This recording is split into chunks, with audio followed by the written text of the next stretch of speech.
Alright, right here is the post section. Basically what you do is you go over to post in the navigation and you click on add new. And basically what you want to do is the very basics of it is you add a title and some content and you hit the publish button. That's basically the overview of posts. There's a lot more details to it. First of all, you have your rich text editor here. That means basically it works just like Microsoft Word or an open office document. So whatever you want it to do, it will do for you.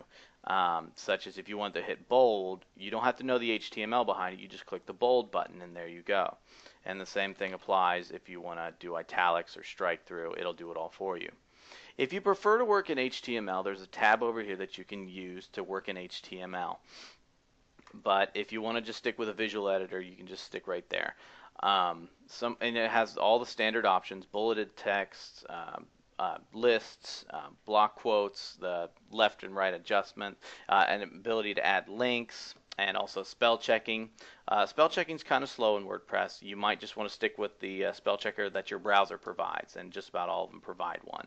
So another good thing about WordPress is the read more, and this is called insert more tag. And what that basically does is it allows you to cut off how much content you're providing on your home page. So if you only want to show a little snippet of your blog post and have people be able to go to another page to read the full thing, it kind of keeps your front page compact and clean and sleek. That way you're not showing massive blog posts for all this content loading that people have to wait for. This allows things to go very fast and very smooth, and just have your people scan over it to see what they want.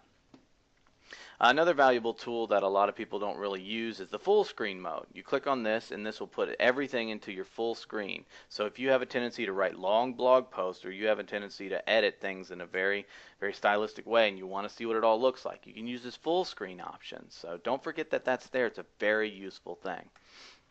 And there's also a thing called the kitchen sink. It's a very quirky little thing about WordPress. It's all the advanced options inside of WordPress. You click on it, it'll give you the more advanced options. They're not as commonly used. It has an undo and a redo, and also this help section here. But there's a lot of things that you have in there that you're not going to use as often, such as your headings and stuff like that. But just know that it's there in case you want to use it. So that's the kitchen sink. On your right hand side, you have your publishing options. You can save it as a draft, preview it before it's published, and then you have these three items down here. This is the status of your actual blog post. If you click edit on that, right now it's a draft because I haven't published it, but if it was published, it would say published. But you also have a couple different options. If you have a multiple author blog running, or if someone else has to review it, you can put a pending review on there. And that will allow people to basically say, hey, this is ready to be reviewed and published. I just need you to take a look at it first. So that's a really good option if you're a multiple author blog owner. This is your visibility, is the next one. Right now the visibility is public, so that means that the moment that you hit publish, it'll start going on your home page immediately. There's a couple different options you have though. First of all, under public, there's a little option that says stick this post to the front page. That's basically a sticky, such as in a forum sticky. Basically, it doesn't matter what else comes before or after it. This will always be in the top first post of your front page. So if you have something that's important that you want to announce to your blog, you basically want to put that as a sticky post, and that's how you do that. The next one is password protected. Basically, it'll still show up to everybody as a post that you can view, but in order to view it, after they've clicked on it, they're going to have to enter a password to see all the content. So this allows you to keep maybe protected content under passwords, such as downloads and videos and premium content. You just put it under a password and you can distribute that password to certain people for them to view. So it's a good feature to use, but remember that the password you have to give out. So the next one is kind of like password protected, except for no one's going to be able to really view, not too many people are going to be able to view this except for certain users. Non-registered guests will not even be able to see that this is even a post if it's set to private. A private post is exactly that. It's for not many people. So if you set something to private and send somebody to it and they're not a registered member of your site, they're not going to see it. It'll actually show up as a 404 error. So something to keep in mind. A lot of times you're just not going to use private posts. A lot of times you use either password protected or public posts. So All right, and then the next one is when you decide to publish something. That's why it says right now publish immediately. So if I click on this publish, it'll automatically go to my front page in my blog roll on my home page. So, but if you click edit, you can adjust the date whenever you're going to post your blog. A lot of people, when they first have a blog, they want to show that they have some content, so they'll maybe put it in the past, such as, maybe put it a couple months ago and make it look like an older post. But also another great feature about this is that you can actually schedule your posts. So maybe you want to do all of your blogging in one time frame, and you just set to have it drip feed its content over the course of maybe a couple days. So let's say you have 10 articles and you want to publish them once a day. Well, you don't have to go back every single day and publish it. You can publish all your articles at once and just schedule them to post on a different day.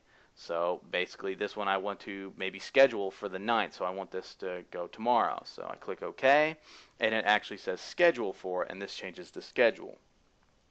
So it's a really handy feature if you want to keep yourself organized and kind of maximize your time instead of always having to come back and do the same tasks every day.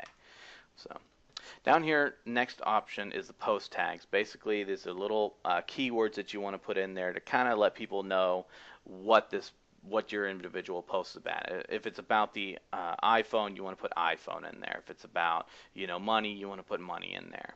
And it's also, the more of the same tag you use, the more prominent it'll be on your site. Therefore, if you want to use maybe a keyword or a tag cloud, the more times you use the word money in there, it's gonna show up as a bigger word in your tag cloud. Categories is just a way to keep your posts structured so that in case people are looking for a category that you had designated, like I said, once again, if you were talking about iPhones, maybe if you were talking about an iPhone app, you would have an apps category.